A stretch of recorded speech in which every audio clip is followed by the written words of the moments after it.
Okay, here we are. This is a picture that I took out in Canyonlands, which is a national park here in the United States.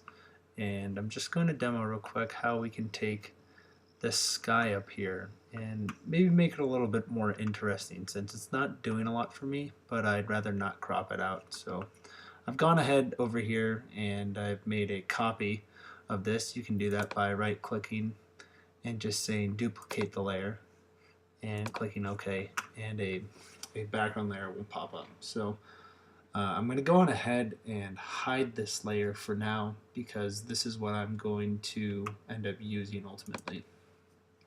If I go back to my first background layer and I go up to filter and grab the blur and then over to motion blur and select that, you're going to see that my whole image gets blurry super fast. This little pinwheel right here, you can twist around. You can blur your picture in different directions. So I kind of like to play around with it and look and see, what angle makes those clouds look most interesting. Sometimes it's nice to just blur the clouds, but I like to try and make them look like, maybe they've been moving throughout the image. Obviously, they're not moving straight up and down. They're probably moving across the horizon a little bit. So you can pull this distance down and you can give it kind of just a subtle blur, or you can pull it way out and you can blur everything. Typically, I kind of go somewhere between 100 and 300. For this one, we'll just scoot it up until I get to a point that I like it. Alright.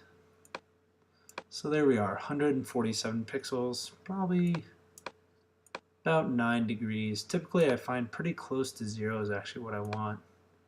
You can actually type stuff in here, so I'll go with -7. Alright, so hit OK and I'll let Photoshop do its work for a second here. So basically what we have now is we have an entire image that's blurred, and obviously this entire bottom portion down here I don't want to be blurred at all. So I'm going to go ahead and go back over to my layer manager on the right and turn that top layer back on. And what I'm going to do is I'm going to go down here to the bottom. I'm going to put a new mask on the layer.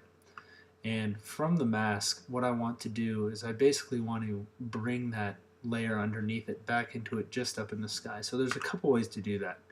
The first is to take this brush tool and make sure that your color is set to black and you're selected to the mask and start to paint over this. You'll notice up here I've got my opacity set to about 15. If you right click, you can adjust the size up and down. You can also use keyboard shortcuts, the two bracket keys. Hardness, typically I like to keep pretty soft for this exercise. So I'll just kind of start to brush this in a little bit. And you can see how that bottom layer is starting to shine through. And you'll see over here in this mask, the black portion shows you what you've painted out. Another way to do this is to grab this gradient tool and make sure that you're set from black to white. And if you just pull a gradient down over this, it'll start to put a gradient into your image. So the keys to gradients is to know that where you start and where you finish is the gradient. So for here I want to finish that just before the horizon so that I don't really blur the mountains below it. And right now I've got the opacity set to 60%. I could ramp it all the way up so I could just do it once and it would take care of it for me. So you can see if I come back over here and I take that top layer and I turn it off, everything is blurry. I turn it back on, just the top part is blurry. And what I'll actually do is I'll turn the blur background off, and you can see everything kind of come back into sharpness. If I turn both of these off down here, you'll see actually I've basically masked out the sky completely so that when I turn it back on, that's what shows up.